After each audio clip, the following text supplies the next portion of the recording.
What happens when the child they called a waste of space simply disappears and comes back unstoppable? Welcome to a channel where silence isn't weakness, it's strategy. Here, every story cuts deep, exposing the kind of family betrayals no one talks about at the dinner table. The mockery, the favoritism, the empty chair at holidays.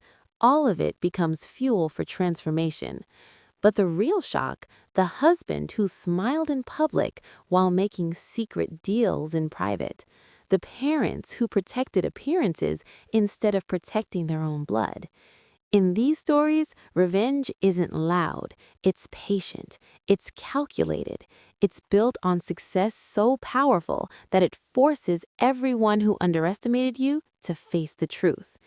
If you've ever been dismissed, overlooked, or told you weren't enough, you're in the right place. Because here, disappearing is just the beginning, and the comeback is unforgettable. Some kids make you proud. Others just take up space. Those words weren't whispered in anger. They were said over dinner, casually, like a joke everyone was meant to laugh at. The fork paused midair, the room filled with chuckles, and something inside quietly shut down. That was the night silence began. No screaming, no dramatic goodbye, just a packed suitcase before sunrise and a note that said nothing more than, "Don't worry anymore." It was almost funny how quickly space can actually be cleared when that's what everyone thinks is being taken up. Years pass without a single call returned, not because there weren't any, but because silence speaks louder. The house that once felt crowded grew heavier with absence. Holiday photos started looking uneven, neighbors started asking questions, pride turned into embarrassment, and embarrassment slowly curdled into guilt. What no one realized was that disappearing wasn't an act of weakness, it was strategy. The overlooked child built a life from scratch, brick by brick, without anyone's approval. Degrees earned, a business launched, a name whispered in rooms that once would have laughed. Success wasn't loud, it was deliberate. But betrayal doesn't stay buried forever. The husband, charming, attentive, always the peacemaker, had been closer to the parents than anyone knew. Private dinners, quiet phone calls, subtle encouragements to be realistic about dreams. Later came the discovery that investments made in his name were funded with family money meant to help stabilize things. Stabilize him, not the one who was mocked. Every compliment he gave had an edge. Every doubt he planted had roots. And when distance created clarity, the truth sharpened. He never believed in that marriage. He believed in access. To money, to status, to a family eager to replace one disappointment with a safer choice. So silence deepened again, but this time with purpose. Divorce papers were served the same week a feature story hit the press about the company built from nothing. The same parents who once joked about wasted space watched interviews where resilience was praised and determination admired. Their friends shared links. Their pride tried to rewrite history. But space, once reclaimed, doesn't get offered back. The final message sent home was simple. Turns out, the only thing taking up space was your expectations. And that silence never broke again. Rejection has a strange way of sharpening ambition. Being cast aside, compared, and quietly dismissed became the fire that refused to go out. While praise and family money poured into a favored sibling's dreams, there was nothing but cold shoulders and tight smiles left over. So leaving wasn't dramatic, it was necessary. The years that followed weren't easy, but they were honest. 2 jobs at first, night classes, long hours that no one applauded. Every achievement felt personal, earned without a safety net. There were no family introductions smoothing the way, no proud posts online claiming credit, just grit and a promise never to need approval again. Then success arrived, not suddenly, but steadily. A startup built from sleepless nights grew into something powerful. Contracts were signed, interviews requested. A feature in a national business magazine placed a once overlooked name alongside industry leaders. Ironically, that's when the phone started ringing. The return home happened quietly, not for reconciliation, but for closure. Walking back into that house felt smaller than memory suggested. The same walls that once echoed with comparisons now held an uneasy silence. Pride tried to disguise itself as warmth. "We always knew you'd do something," they said, as if history could be edited. But favoritism leaves scars that don't fade with success. Then came the real revelation. The husband had stayed behind all those years, maintaining close ties with the family, weekly dinners, private discussions about finances. It turned out the initial funding for his business venture had come from money meant to support both children equally, money quietly redirected after the so-called disappointment left. He knew, he accepted it, and he never said a word. Worse, he had been the one feeding them updates about struggles during those early years, painting a picture of instability to justify their choices. Emails discovered later showed subtle encouragements from him. Maybe she just isn't built for big things. The betrayal wasn't just financial, it was intimate. Standing in that living room, watching forced smiles tremble, everything finally made sense. The doubts he whispered, the way he minimized achievements, the gentle nudges to be realistic.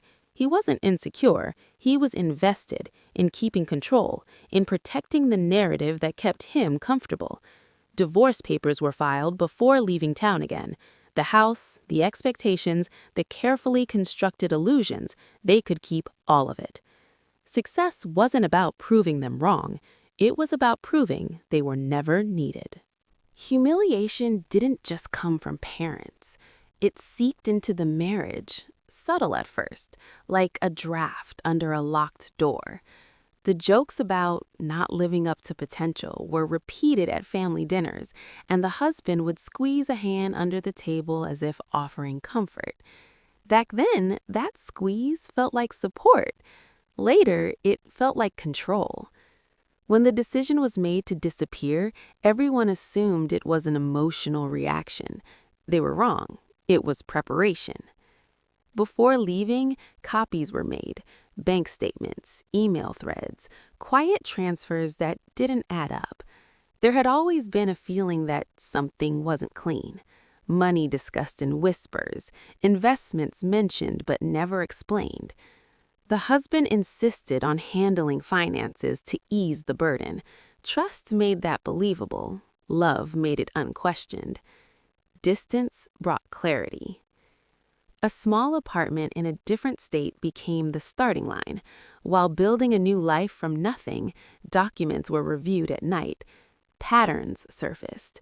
Joint accounts drained in increments too calculated to notice. Funds redirected into a separate LLC registered months before the marriage even began. The signature on certain approvals wasn't forged, but it had been manipulated, slipped into stacks of paperwork during vulnerable moments. What hurt most wasn't the money, it was the alliance. Emails uncovered later showed private exchanges between him and the parents long before the vanishing. Casual at first, then strategic. "She's emotional lately. Maybe space will help her see reality." Conversations about inheritance restructuring. Subtle suggestions that certain assets should be protected just in case. Protection from a spouse.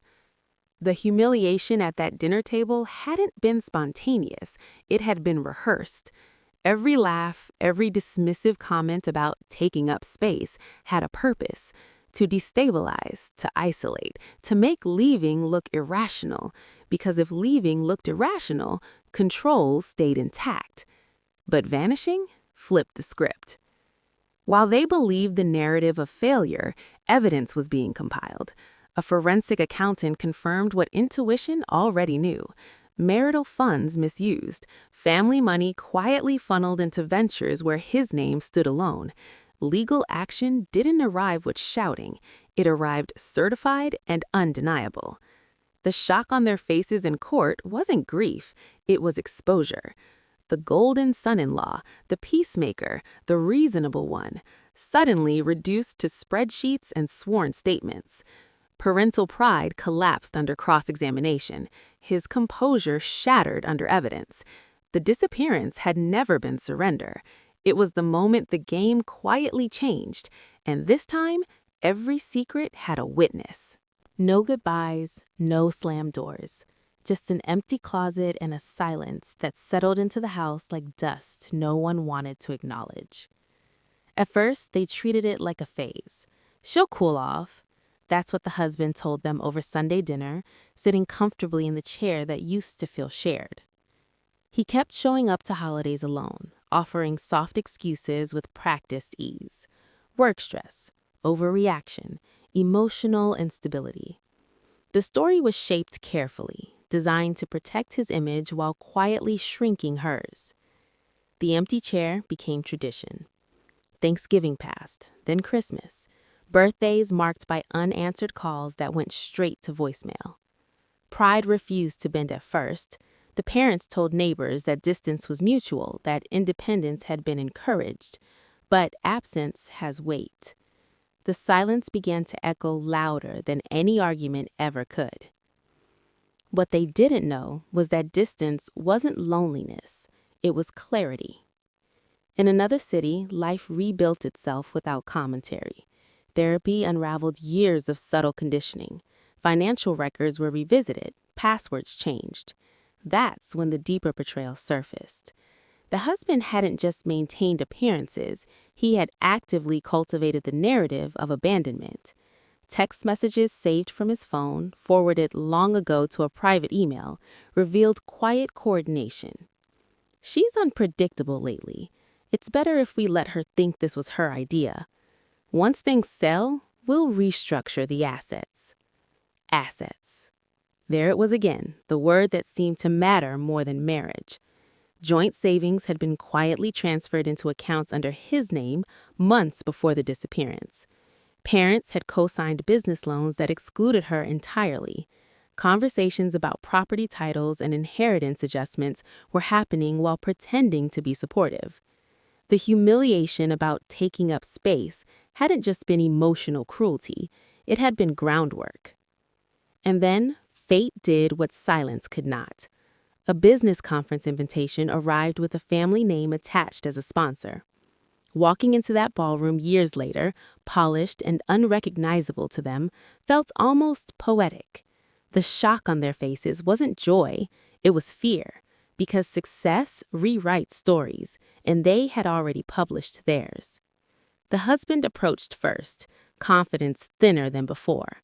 Apologies hovered, carefully worded, but evidence speaks louder than regret. Documents had already been filed, accounts frozen, legal notices sent. That empty chair they laughed about had been watching the whole time. Turns out, disappearing wasn't about leaving. It was about making sure the silence said everything they never could. If this story hit home, don't just watch in silence. Like this video to support powerful stories of resilience and quiet revenge. Subscribe for more unforgettable family dramas, shocking betrayals, and jaw-dropping twists that prove success is the sharpest comeback. Turn on notifications so you never miss a story where silence speaks louder than words. Because sometimes the best revenge is becoming everything they said you couldn't be.